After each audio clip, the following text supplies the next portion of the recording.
Formation du prochain exécutif, le Premier ministre Matata Ponyo poursuit les consultations. Ce samedi, il a reçu le secrétaire permanent du Parti Lumumbiste Unifié et une délégation de l'éveil pour la conscience du travail, conduite par Félix Kabange. Vendredi, il s'est entretenu avec quelques cadres de la majorité présidentielle. Les détails dans ce journal.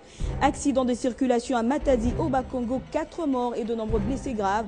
Un gros camion a fini sa course dans un marché. On en parle avec le maire de la ville de Matadi, Jean-Marc Nzeedio, avec qui nous serons en direct. Et puis crash d'un avion de ligne d'une compagnie pakistanaise privée près d'Islamabad après avoir été pris dans un violent orage. Le Boeing 737 a explosé au sol alors qu'il s'apprêtait à atterrir. 127 personnes étaient à bord. Jusqu'à présent, 110 corps ont été récupérés sur le site de l'accident. Nouvelle édition du journal, bienvenue à tous sur Télé 50. Commençons avec la poursuite des consultations pour la formation du prochain gouvernement par le Premier ministre Matata Ponyo. Ce samedi, il a reçu le secrétaire permanent du Parti Lumumbiste Unifié, Godefroid Mayobo, ainsi qu'une délégation de l'éveil pour la conscience du travail, conduite par Félix Kabange. Et hier, il s'est entretenu avec quelques cadres de la majorité présidentielle qui ont eu aussi à jouer des rôles de premier plan dans les gouvernements précédents. Écoutez-les. Les articulations en ce qui concerne le programme, je crois que le Premier ministre l'a annoncé lors de sa conférence de presse. Je viens d'échanger avec lui sur ces mêmes questions, les principaux, quels sont les points essentiels. Je crois que c'est pratiquement les mêmes points que nous avons eu à évoquer lors, n'est-ce pas, de notre mission d'informateur. Il consulte parce qu'il est urgent que l'équipe gouvernementale soit mise en place afin qu'elle se mette au travail.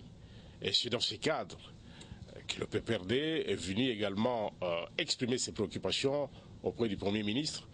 Nous disons le défi est grand et il n'y a pas que la joie d'avoir eu pour les comptes du PPRD cette primature, mais c'est à la fois un défi, ce défi doit être relevé, et particulièrement dans le domaine du social. Nous avons demandé au Premier ministre d'être assez sensible, d'être imaginatif, afin que son gouvernement puisse améliorer le vécu quotidien de la population. Le ministre des Finances, qui est devenu Son Excellence Monsieur le Premier ministre, était le premier, le chef de file de l'équipe économique du gouvernement. Son élévation par le chef de l'État, le président de la République, aux fonctions de Premier ministre, c'est aussi quelque part la reconnaissance que cette équipe économique avec le ministre des Finances a très bien travaillé, et donc il fallait quand même que nous puissions saluer cela. Et donc, avec tous les atouts qu'il a, il est l'homme qu'il faut pour conduire le programme ambitieux du président de la République, la révolution de la modernité, et que l'ADH, notre parti politique, qui est une des forces montantes de la majorité présidentielle, le soutiendrait. Et nous sommes prêts à participer à son gouvernement et prêts à soutenir l'exécution du programme du président de la République, la révolution de la modernité. Les choses vont changer, je vous rassure qu'elles changeront en bien pour le peuple congolais. Et puis les réactions suite à la nomination de Matata Ponyo à la primature continuent de couler. Les dernières en date sont celles de Lubumbashi dans la province du Katanga. Suivez. Oui, en fait, c'est d'abord surprenant. Le chef de l'État a surpris tout le monde. Il a déjoué tous les calculs déjà avancés. Mais nous apprécions parce que Matata n'est pas tellement problématique. Hein. C'est un monsieur, on sent qu'il a de l'avenir. Il est apprécié par tout le monde, par sa rigueur. La nomination d'abord dépend du pouvoir discrétionnaire du président lui-même. Moi, étant personnellement des finances, bon, c'est quelqu'un quand même qui est connu que c'est un travailleur, tout à fait. Bon, parce que je suis de la boîte, comme je viens de vous le dire. Nous apprécions, nous espérons qu'à la tête du gouvernement, en tout cas, il fera beaucoup plus mieux. Ma réaction est tout à fait normale. Bon, je suis des finances, et il était aussi des finances. Nous savons sa manière de travailler, c'est un technocrate. Rendons-nous à présent au Parlement où le bureau de l'Assemblée nationale a enregistré 11 groupes parlementaires. Ils ont été présentés à la plénière de vendredi dans la salle de congrès du Palais du Peuple. Il s'agit de la FDC alliée avec 30 députés dirigés par Joseph Kokonyangui, des libéraux démocrates chrétiens et socialistes par Antipas Mboussanyamouissi, le groupe de l'Unité par Célestin Bouykabangu, le groupe du PPRD avec 63 députés par Ramazani Chadari, le MSR est allié par Égide Ngokoso, l'Alliance des Républicains démocrates par Christophe Lutundula, l'UDPS, Force acquise au changement, est allié avec 55 députés, mais la tête de ce groupe n'est pas encore connue. Le groupe Terre d'avenir, avec 30 députés dirigés par Baudouin Banzamoukalaï, le groupe du Renouveau, le groupe État des droits, ainsi que quelques députés non inscrits. Mais ce qui est curieux, les députés Moussa Firi de l'AUD et Ikouloula Majana du parti Sodena, officiellement inscrits sur la liste des membres du groupe AFDC et alliés, ont renié séance tenante leur engagement. Un motif d'inquiétude pour le leader de ce groupe. Nous avons été en consultation avec tous les partis politiques. Nous avons parlé avec des candidats et ça c'est la troisième réunion. On a eu la troisième réunion hier avec tous les chefs de parti et tous les députés. Nous avons été surpris aujourd'hui qu'il y a des gens qui sortent de quel point, je ne sais pas, alors qu'ils sont signataires de notre charte, dire qu'ils appartiennent à un autre groupe parlementaire. Et les réactions vont dans le même sens. Le respect de l'accord. Nous devons, quand vous signez un accord, vous devez peser les pour et les contre. Vous devez assumer toutes les conséquences de ce que vous signez comme accord. Et je pense que s'ils ont pris langue avec tout le monde et qu'ils avaient signé un accord, je crois que nous devons respecter les accords. S'ils ne veulent pas entrer dans le groupe parlementaire AFDC allié, ils vont rester, n'est-ce pas, non inscrits. Ce n'est pas un problème majeur pour le fonctionnement de l'Assemblée nationale. C'est mineur. On va corriger. Le groupe parlementaire est engagé par le président désigné par ce même groupe-là. Les députés qui n'ont pas encore opéré le choix d'un groupe parlementaire ont 24 heures pour se conformer aux règles de jeu à l'Assemblée nationale. Les groupes parlementaires constitués, l'heure est à présent à la composition des commissions permanentes et les élus ont jusqu'à lundi prochain pour se mettre au travail. Sécurité à présent, les autorités militaires des FARDC sont déterminées à remettre de l'ordre au sein de l'armée en province du Nord et du Sud Kivu. Déjà, le premier transfèrement des militaires indisciplinés est en cours.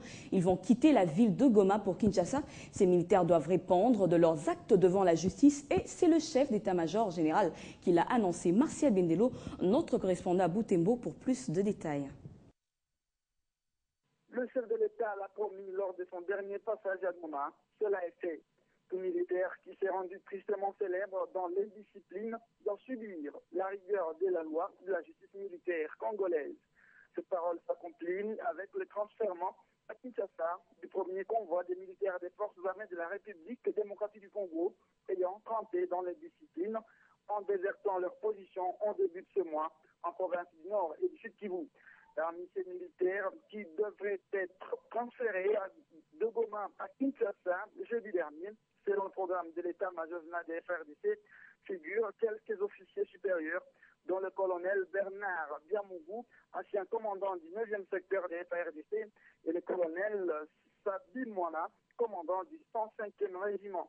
S'adressant à la presse mardi dernier lors de la présentation de ces dissidents à Goma, le chef d'état-major général des FARDC a confirmé que ces militaires seront condamnés sans pitié par les juridictions militaires compétentes. Le lieutenant général Didier Etumba a également réaffirmé que tous ces éléments encore en fuite sont en train d'être traqués, arrêtés et transférés devant la justice militaire congolaise.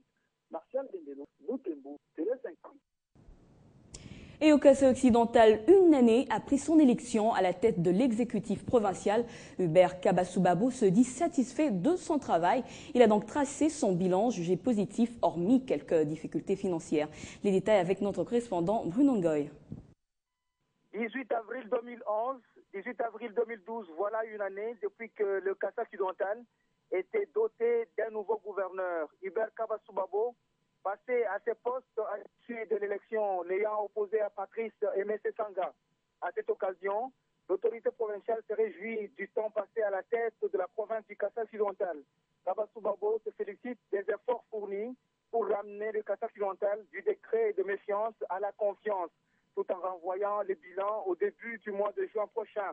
Le gouverneur reconnaît déjà l'impact négatif dû à l'insuffisance des ressources financières et la récurrence des conflits de pouvoirs coutumiers.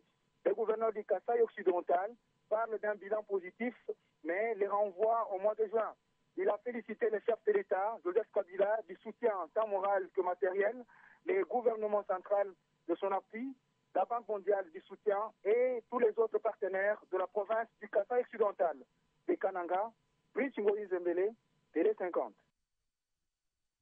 Autre titre d'actualité, un accident de circulation à Matadi, au Bas-Congo. Bilan 4 morts et plusieurs blessés graves. C'était hier dans la soirée. Un gros camion qui, à la suite d'une défectuosité de frein et du démarreur, a fini sa course dans le marché populaire de Mvuzi.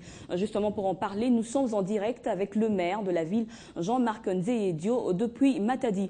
Alors, qu'en est-il de la prise en charge des blessés et quelles sont les mesures prises pour que ce genre d'accident ne se reproduise plus? Et pour ce qui est, n'est-ce pas, les dispositions, l'autorité provinciale, monsieur le gouverneur de province de Yokunji et de Kawa, était sur place lui-même, n'est-ce pas, et après l'accident, et les dispositions, n'est-ce pas, à son niveau, comme nous le faisons toujours, n'est-ce pas, quand il y a des cas d'incident, ont été prises. C'est une sensibilisation à l'endroit des loueurs, c'est-à-dire les gens qui s'organisent pour louer les véhicules. Ils ont toute une association de loueurs de véhicules. Pour eux, ce que je leur demande, c'est ceci. Avant de prendre des engagements pour la location d'un véhicule qui doit quitter Matadi pour aller, n'est-ce pas, à Sekebanza ou dans le bas-fleuve ou peut-être dans les Hautes, dans le Maniang ou dans les cataractes, ils doivent d'abord s'assurer de l'état du véhicule. Parce qu'un véhicule qui est en bon état, c'est une sécurité et pour le loueur et pour la population, disons pour le commerçant et la population, n'est-ce pas, qui prend place, n'est-ce pas, à bord de ces véhicules. Donc ça, c'est la première recommandation. Et la deuxième recommandation, c'est laquelle les chauffeurs, c'est-à-dire les conducteurs, ils doivent aussi être vraiment prudents, puisque souvent, qu'est-ce qu'on remarque? La plupart, n'est-ce pas, des chauffeurs qui existent dans ces domaines, ils ont parfois tendance à prendre un peu, parfois un peu de la bière ou parfois certains excès. Et là, nous demandons aussi aux chauffeurs, vraiment, quand vous conduisez, c'est comme l'avait dit ceux qui vendent. Un chauffeur, il doit toujours savoir que et il doit s'assurer que c'est lui qui est le garant, n'est-ce pas, de la sécurité. Il y a Batu, il y a quand même. Donc je crois que ça, c'est vraiment un appel que je lance à l'endroit et des loueurs et des chauffeurs. Merci Jean-Marc Nzeyedio. Je rappelle que vous êtes le maire de la ville de Matadi. Et puis aux usagers de la chaussée Laurent-Désiré Kabila, la hauteur du camp Badiadingui, sachez qu'il sera observé une interruption du trafic ce samedi à partir de 22h jusqu'à la fin des travaux prévus le dimanche 22 avril. La décision émane du gouverneur de la ville de Kinshasa, André Kimbuta, suite aux travaux de pose de fourreaux de cette artère. La ville présente des excuses pour le désagrément qui sera ainsi causé et invite la population à respecter scrupuleusement les déviations qui seront indiquées. Je l'annonçais au sommaire, un avion de ligne d'une compagnie pakistanaise privée transportant 127 personnes s'est écrasé vendredi près d'Islamabad après avoir été pris dans un violent orage. Le Boeing 737 a explosé au sol en début de soirée dans un champ alors qu'il s'apprêtait à atterrir à l'aéroport d'Islamabad. L'appareil transportait 127 personnes dont 11 enfants et 6 membres d'équipage selon une liste de vols fournie par la compagnie. Jusqu'à présent, 110 corps ont été récupérés sur le site de l'accident, a indiqué au journaliste le général de brigade qui dirige les opérations de recherche. En sport, vous le savez, les léopards dames de moins de 20 ans reçoivent ce samedi au stade des Martyrs de la Pentecôte leurs homologues maliennes dans le cadre de la phase retour du second tour des éliminatoires de la Coupe du Monde Japon 2012. Hier vendredi, les entraîneurs de 2 équipes nationales ont passé en revue le tas de santé de leurs sélections respectives. C'était au siège de la Fédération congolaise de football Association Doudumbala. Il faut prouver à Kinshasa que la victoire des Bamako n'était pas un fait du hasard, a déclaré Raphaël Mossi, entraîneur de Léopard Dame Junior, au cours de ses face-à-face avec la presse sportive nationale. Mais croyez-moi, au match aller, on pouvait faire plus.